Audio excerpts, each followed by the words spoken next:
अहिले मुलुक बाहिर रहेका नेपालीहरूको घर फर्किने क्रम बढेको छ। मैले नेपालीहरूको ठूलो संख्यामा कार्यरत रहेका मुलुकका सरकार तथा राष्ट्र प्रमुखसँग गम्भीर संवाद गरेको छु। नेपालीहरूको अप्ठ्यारोमा सहयोग गर्न मैले गरेको आग्रहमा उहाँहरूले निश्चिन्त रहन आश्वस्त पार्नु भएको छ। म उहाँहरू सबैलाई धन्यवाद भन्न चाहन्छु। यसका अतिरिक्त कोभिड-19 को विश्वव्यापी संक्रमणको कारणबाट उत्पन्न असहज परिस्थितिमा स्वदेश फर्कनुपर्ने अवस्थामा रहेका नेपालीलाई स्वदेश फर्काउने व्यवस्था सम्बन्धी विस्तृत योजना सहितको आदेश तत्काल जारी गरिनेछ। विश्वका जुनसुकै कुनामा अप्ठ्यारोमा परेका आफ्ना देशवासीहरूलाई सरकारले समयमै उद्धार गर्छ। समस्याको प्राथमिकता र देशभित्रको तयारीका बीच सन्तुलन मिलाउँदै यो काम छिट्टै सुरु गरिनेछ। सरकार आफ्ना नागरिकप्रति संवेदनशील छ, यसमा निश्चिन्त रहन म सबैमा आग्रह गर्दछु। विश्व स्वास्थ्य सङ्गठनको प्रोटोकल अनुरूप घर फर्कनेहरूको सीमा पार गर्नु अघि अनिवार्य परीक्षण हुनुपर्ने थियो, जसले महामारीलाई समुदाय स्तरमा फैलिनबाट धेरै हदसम्म जोगाउन सक्थ्यो। तर छिमेकी मित्र राष्ट्र भारतबाट अधिकांश घर फर्कनेहरू नियमको पालना र परीक्षण बिना नै अनेक कष्ट झेल्दै ठूलो संख्यामा सीमा पार गरिरहनु भएको छ। परीक्षणको अभावमा महामारी तीव्र गतिमा फैलिनमा यसले पनि योगदान गरिरहेको छ। स्वदेश भित्रिसक्नुभएका दाजुभाइ दिदीबहिनीहरूले छिटो परीक्षण गर्न, सामाजिक दूरी कायम गर्न, सुरक्षित ढङ्गले क्वारेन्टिनमा रहन र अन्य नियमहरूको पालना गर्न जरुरी छ। यस काममा उहाँहरूलाई आवश्यक सहयोग पुर्याउने थप दायित्व स्थानीय तहको काँधमा आइपरेको छ। यस्तै अवस्थामा जनस्तरमा पारस्परिक सहयोगको आवश्यकता हुन्छ। जनताबीचको आपसी सहयोग र सजगतामा मात्रै कोरोना जस्तो महामारीको सङ्क्रमणलाई नियन्त्रण गर्न सकिन्छ। हामी स्पष्ट हुनुपर्दछ, कोही पनि रहरले मात्र विदेशिएको हुँदैन। कोरोना सङ्क्रमण जो कसैलाई पनि हुन सक्छ, कसैले पनि इच्छाले सङ्क्रमण बोकेर फर्किएको पनि हुँदैन। कसैको पनि बोली र व्यवहारबाट घर फर्किएकाहरूको आत्मसम्मानमा चोट नपुगोस् भन्नेमा सचेत रहन म सबै देशवासीहरूलाई आग्रह गर्दछु। घर फर्किएका सबै दिदीबहिनी दाजुभाइहरूलाई आफ्ना कारणले आफ्नो परिवार, छरछिमेक तथा समुदायमा महामारी नफैलियोस् भन्नेमा सतर्क रहन र चिकित्सक तथा प्रशासनको सल्लाह बमोजिम स्वास्थ्य सम्बन्धी अन्य नियमहरूको पालना गर्न अनुरोध गर्दछु।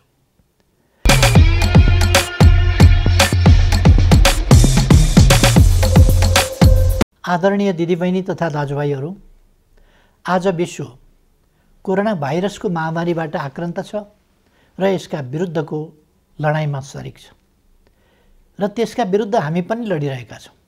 यसै क्रममा मुलुक 62 दिनदेखि लकडाउनमा छ।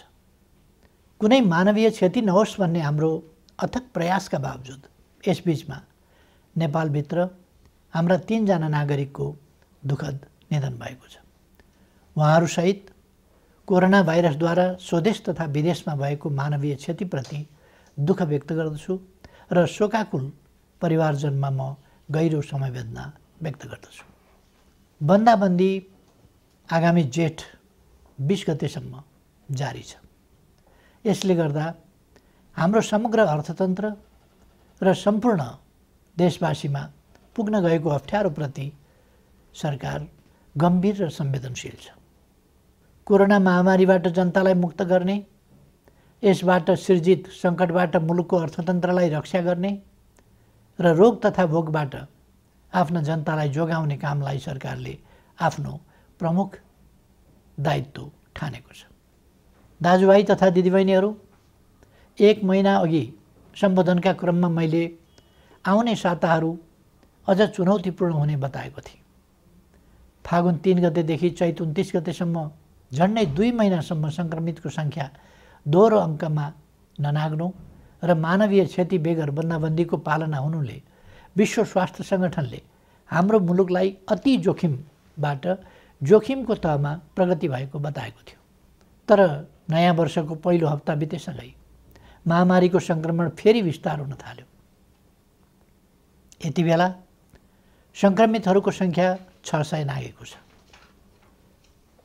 आसन्न जोखिमले हामीलाई थप सजग हुन, अझ उच्च योजनाका साथ सङ्क्रमणलाई नियन्त्रण गर्न र राज्यका सबै अङ्गहरूलाई महसुस हुने गरी अझ चुस्त र प्रभावकारी बनाउन माग गरेको छ।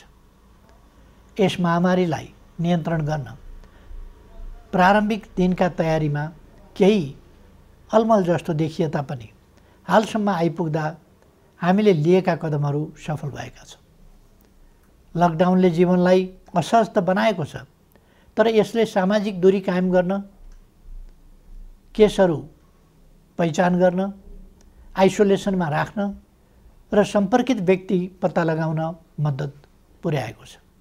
समयमै गरिएको लकडाउन, अन्तर्राष्ट्रिय सीमा नाका र उडानहरू बन्द गर्ने निर्णय र समयमै तय गरेको अस्पताल सेवा सञ्चालन कार्यविधिको तर्जुमा र कार्यान्वयन लगायतका कदमहरूले महामारीबाट हुन सक्ने डरलाग्दो क्षतिलाई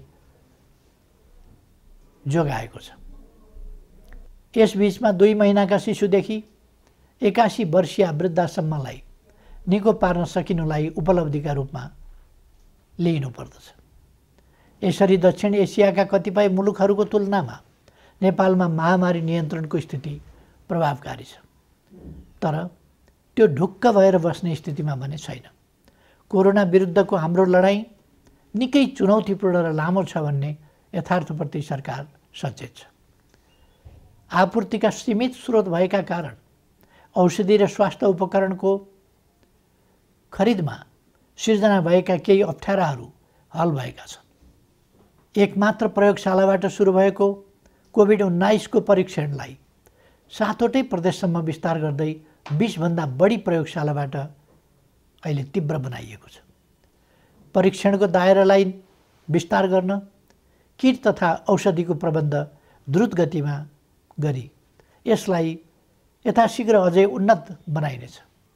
विज्ञहरूले दिएको सल्लाह बमोजिम कम्तीमा जनसङ्ख्याको 2% परीक्षण विस्तार गर्ने योजनामा सरकार छ।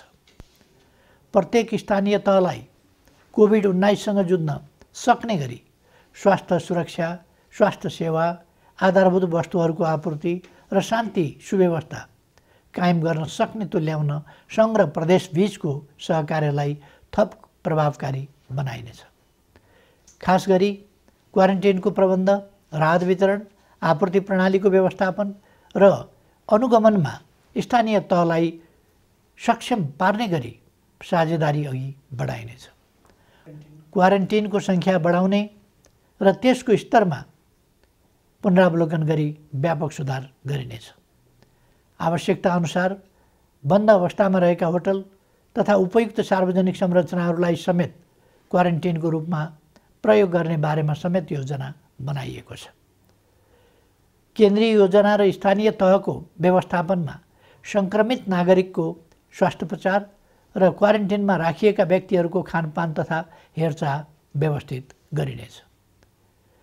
महामारी विस्तार भएको ठाउँलाई सिल गरी त्यहाँ युद्ध स्तरमा परीक्षण तथा नियन्त्रणको कार्यलाई अघि बढाइनेछ। महामारी अहिले फैलिँदो अवस्थामा छ। यस महामारीसँग जुझ्न सबै सरकारी निकायहरू चुस्त र प्रभावकारी हुनै पर्दछ। समयको चुनौती सामना गर्न नसक्ने कुनै पनि संरचनाको नेतृत्वको तत्काल पुनर्व्यवस्था गरिनेछ। राष्ट्रिय सङ्कटको यस घडीमा खेलेको भूमिकालाई नै सम्बन्धित व्यक्तिको मूल्याङ्कनको मुख्य आधार बनाउँदै दण्ड र पुरस्कारको व्यवस्था गरिनेछ। कोरोना महामारी विरुद्ध एकीकृत कमान्ड एवं केन्द्रीय योजनालाई थप प्रभावकारी बनाइनेछ। सङ्घ, प्रदेश र स्थानीय तहबीच कोरोना सङ्क्रमण रोकथाम र नियन्त्रणका क्षेत्रमा जीवन्त सूचना, संवाद तथा प्रभावकारी समन्वयका लागि 3वटै तहमा सम्पर्क व्यक्ति वा निकाय तोकी विद्यमान संस्थागत व्यवस्थालाई अझ चुस्त तुल्याइनेछ। फैलिँदो महामारीप्रति चासो राख्ने र यस महामारी विरुद्धको लडाइँमा कुनै न कुनै रूपमा संलग्न विभिन्न पक्षलाई समेटेर एउटा परामर्शदात्री संयन्त्र छिटै घोषणा गरिनेछ। दिदीबहिनी तथा दाजुभाइहरू, कुनै पनि विषयले कोरोना विरुद्धको जारी युद्धलाई कमजोर पार्न हुन्न भन्नेमा म स्पष्ट छु। मैले पहिले पनि भनेको छु, मानिसका लागि जीवन पहिलो कुरा हो। रोग वा भोक केहीबाट पनि हाम्रा देशवासीको जीवन जोखिममा पर्न नदिन सरकार हदैसम्म प्रयत्नशील रहन्छ। यस कार्यमा सरकार सबै देशवासीबाट आजसम्म प्राप्त सहयोगका लागि आभारी छ र आगामी दिनमा थप रचनात्मक सहयोगको अपेक्षा पनि गर्दछ। अप्ठ्यारो बेलामा केही तत्त्वहरू जनतामा भ्रम फिजाएर आफ्ना अलग स्वार्थ र उद्देश्यहरू पुरा गर्न सक्रिय हुन सक्दछन्। यसरी जनतालाई भ्रमित गर्दै समाजमा असन्तोष फैलाउन उद्धत गैर जिम्मेवार तत्त्वहरूको बहकावबाट सतर्क रहन समेत आह्वान गर्दछु। विश्वव्यापी प्रवृत्ति र हाम्रो मुलुकमा त्यसको प्रभावलाई हेर्दा यस महामारीको सङ्क्रमण अझै केही अवधि जारी रहने देखिन्छ। समुदायमा सङ्क्रमण थप विस्तार हुन नदिन आवश्यक सावधानीका साथ केही नयाँ कदमहरू चालिनेछ। महामारीका कारण माध्यमिक शिक्षा परीक्षा एसईई सञ्चालन हुनुभन्दा 2 दिन अगाडि स्थगित गर्नु परेको थियो। यो परीक्षा सञ्चालन हुन नसक्दा लाखौँ विद्यार्थी अहिले अन्यलमा छन्। अहिले तत्काल परीक्षा सञ्चालन गर्न सकिने अवस्था पनि विद्यमान छैन। तसर्थ एसईईका परीक्षार्थी विद्यार्थीहरूको सिङ्गो शैक्षिक वर्ष खेर जान नदिन शिक्षा, विज्ञान तथा प्रविधि मन्त्रालयले छिट्टै आवश्यक प्रबन्ध मिलाउनेछ। आवश्यक नीतिगत व्यवस्थासहित मन्त्रालयले भर्चुअल कक्षाको समेत प्रयोग गरी सबै विद्यालयहरूमा नयाँ शैक्षिक वर्ष अन्तर्गतको पठन पाठन सञ्चालनको काम अघि बढाउनेछ। कोरोना भाइरस महामारीको जोखिम न्यून गर्दै आवश्यक आर्थिक क्रियाकलापलाई सुचारू गरिनेछ। सरकारको नीति तथा कार्यक्रममा जोड दिइए अनुरूप खेतीपातीको याम खेर जान नदिन सामाजिक दूरी र आवश्यक परहेजलाई ख्याल गरी कृषि कार्य अघि बढाइनेछ। समुदायमा सङ्क्रमण फैलिन नदिन मानिसको आवागमनलाई आवश्यक मात्रामा सीमित गर्ने गरी प्रशासनिक कडाइलाई भने कायमै राखिनेछ। कोरोना महामारीका कारण थपिन सक्ने गरिबी र बेरोजगारीलाई समाधान गर्न कृषि क्षेत्रको अहम भूमिका हुने कुराप्रति सरकार सचेत छ। ठुलो मात्रामा आधुनिक यन्त्र र प्रविधिको प्रयोग गरी व्यावसायिकीय कृषि उत्पादनको कार्य अपेक्षित मात्रामा हुन नसक्नु, मेहनत तथा लगानी गर्ने उत्पादक र मूल्य तिरेर खरिद गर्ने उपभोक्ताको अहित हुने, तर किसान र उपभोक्ताको बीचमा रहने बिचौलियाले भने अनुचित फाइदा उठाउने जस्ता समस्या कृषि क्षेत्रमा रहेको आजको गम्भीर समस्या हो। यस समस्यालाई सम्बोधन गर्न आवश्यक खाद्य वस्तुहरूको आयातलाई घटाउने, कृषिमा आत्मनिर्भर हुने, क्रमशः कृषि उत्पादनको निर्यात तीव्र पार्ने र कृषि क्षेत्रमा ठुलो मात्रामा रोजगारी र स्वरोजगारी सृजना गर्ने कार्यक्रम हालै संसदबाट नीति तथा कार्यक्रमका रूपमा पारित गरिसकिएको छ। कोरोना महामारीका बीच पनि अर्थतन्त्रलाई चलायमान राख्ने र राष्ट्रिय गौरवका आयोजना लगायत कतिपय विकास आयोजनालाई अगाडि बढाउने हाम्रो प्रयास र प्रयोग सफल भएको छ। कोरोना महामारी बीच पनि माथिल्लो तामाकोशी, मेलम्ची, पोखरा, भैरवा र काठमाडौँ विमानस्थल निर्माण विस्तार तथा रानीपोखरी, धरहरा लगायत पुनर्निर्माणका काम अगाडि बढाउन सकिएको छ। यसले कोरोनालाई छल्दै विकासका काम अगाडि बढाउन सकिन्छ भन्ने पुष्टि भएको छ। अब नियन्त्रणको सीमाभित्र रहन सक्ने थप उद्योगहरूलाई सञ्चालनको अनुमति दिइनेछ। काममा आउने आफ्ना श्रमिकलाई समुदायमा छ्यासमिस नहुने प्रबन्ध गर्ने शर्तमा जुन जुन जिल्लाका श्रमिक हुन् तिनीहरूलाई पहिले कोरोना परीक्षण गरी प्रशासनको निगरानीमा उद्योग व्यवसाय सञ्चालन हुने स्थानमा ल्याउने प्रबन्ध मिलाइनेछ। सम्बन्धित उद्यमीले आफ्नो व्यवसायमा रहने श्रमिकहरूले तोकेको प्रोटोकल पालना गरे नगरेको अनुगमन आफै गरी त्यसको नियमित जानकारी सम्बन्धित प्रशासनिक निकायमा गराउनु पर्नेछ।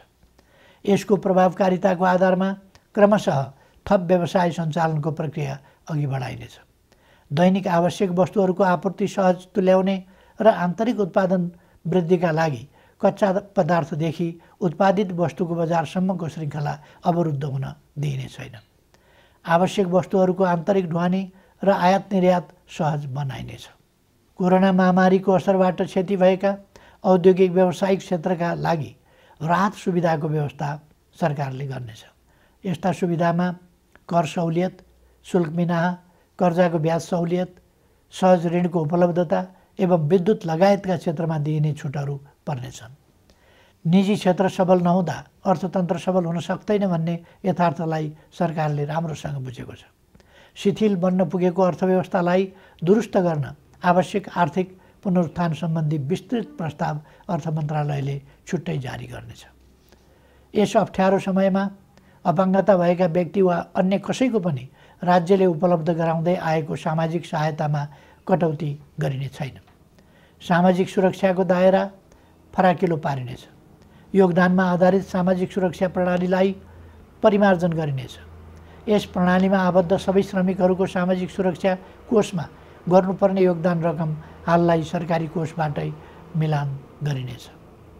श्रम गर्नै नसक्नेलाई राहत दिउँ, बाँकी सबैलाई काम दिउँ र आर्थिक रूपमा भर्ते गरौँ भन्ने मान्यतामा सरकार दृढ छ। प्रधानमन्त्रीको नेतृत्वमा रहेको प्राकृतिक विपत्ति न्यूनीकरण तथा समस्या समाधान कोष र गृहमन्त्रीको नेतृत्वमा रहेको प्राकृतिक विपत्ति राहत कोषमा समेत रहेको रकमको महत्त्वपूर्ण हिस्सा कोरोना सङ्क्रमण रोकथाम नियन्त्रण तथा उपचार कोषमा हस्तान्तरण गरिनेछ, जसबाट कोरोना रोकथाम नियन्त्रण र उपचारमा थप योगदान पुग्नेछ। यति बेला विदेशमा रोजगारी गुमेर ठुलो सङ्ख्यामा हाम्रा श्रमिकहरू स्वदेश फर्किनु भएको छ। साथै कोरोना महामारीका कारण नेपालमा कार्यरत विदेशी श्रमिकहरू पनि ठुलो सङ्ख्यामा आफ्नो देशमा फर्केको या फर्कने अवस्था रहेको छ। मुलुकमा विद्यमान र यस्ता विभिन्न ढङ्गले सिर्जना भएका रोजगारीका अवसर, विदेशमा रोजगारी गुमाएर स्वदेश फर्किएका र स्वदेशमै रोजगारविहीन नेपालीहरूलाई उपलब्ध गराइनेछ। यसका लागि आवश्यक पर्ने उपयुक्त सिप र तालिमको व्यवस्था सरकारले गर्नेछ। कृषि, साना तथा मझौला उद्योग, व्यवसाय, निर्माण तथा सेवा क्षेत्रमा स्वरोजगारी सृजना गरी आत्मनिर्भर अर्थतन्त्रको गन्तव्यमा अघि बढ्ने विषय पहिले नै चर्चा गरिएको छ। सङ्घ, प्रदेश र स्थानीय तहको सहकार्यमा पारिश्रमिक सहितको जनसहभागिता र प्रविधि सहितको श्रममूलक विकास निर्माणका कार्यहरू स्थानीय तहमा सञ्चालन गरिनेछ। प्रधानमन्त्री रोजगार कार्यक्रम अन्तर्गतको रोजगार सेवा केन्द्रलाई श्रम ब्याङ्कको रूपमा अघि बढाई सूचीकृत श्रमिकलाई उपलब्ध रोजगारीमा परिचालन गरिनेछ। स्थानीय तहहरूले स्वदेश फर्की बेरोजगार रहेका र स्वदेशमै रही रोजगारीको अवसर नपाएकाहरूलाई रोजगार सेवा केन्द्रमा दर्ता हुनका लागि सहजीकरण गर्नेछ। दिदीबहिनी तथा दाजुभाइहरू, कोरोना भाइरसको महामारी हत्तपत्त नहट्न पनि सक्छ भन्ने वास्तविकतालाई हामीले आत्मसात गर्नुपर्दछ। भाइरसको औषधि छैन, यस भाइरसको पनि औषधि छैन। विज्ञहरू भनिरहेका छन्, यस भाइरसका विरुद्धको नयाँ खोप पत्ता नलागेसम्म यस महामारी विरुद्ध नियन्त्रण गर्ने उपलब्ध उपाय भनेकै हाम्रो आनीबानी र आहार विहारमा आवश्यक सतर्कता अपनाउनु हो। हालसम्मका उपायहरू हुन् भाइरसलाई व्यक्तिबाट व्यक्तिमा सर्न नदिन, सामाजिक दूरी कायम गर्ने र हरेक व्यक्तिमा प्रतिरोधी क्षमता वृद्धि गर्ने। सोचौँ, हुने खाने हुन् वा हुँदा खानेको अचारको रूपमा होस् वा तरकारी, हाम्रा भान्सामा प्रयोग हुने केही तत्त्वहरूमा किन समानता पाइन्छ?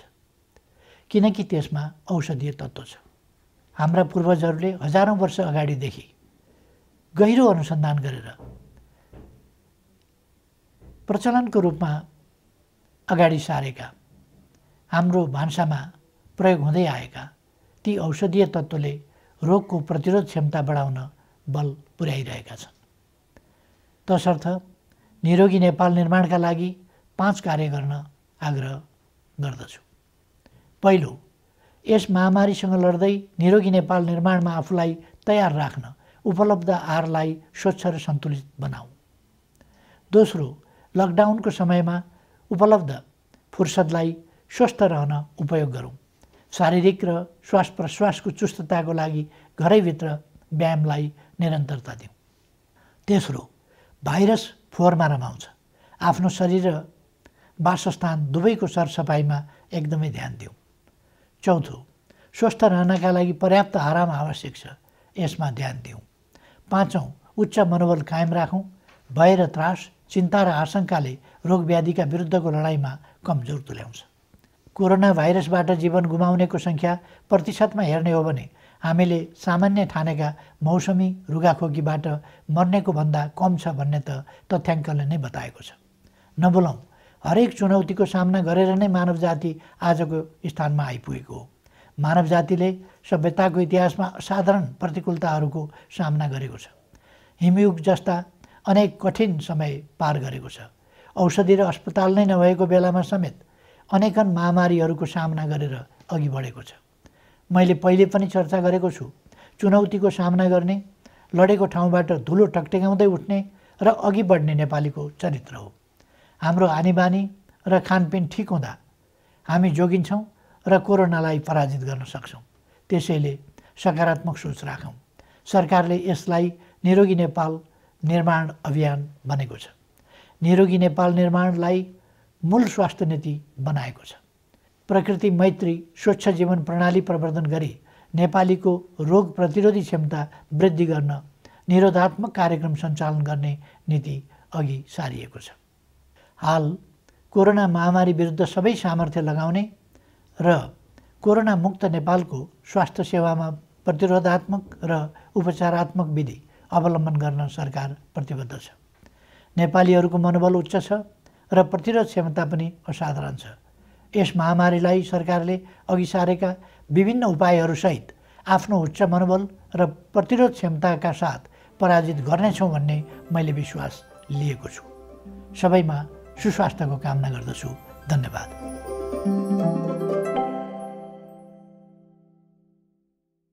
gsnepal.com तपाईहरु हेर्दै जानुहोस्, हामी अपडेट गर्दै जानेछौँ र हेरिसकेपछि मन पर्यो भने सब्स्क्राइब गर्न भएन भन्नुहोला।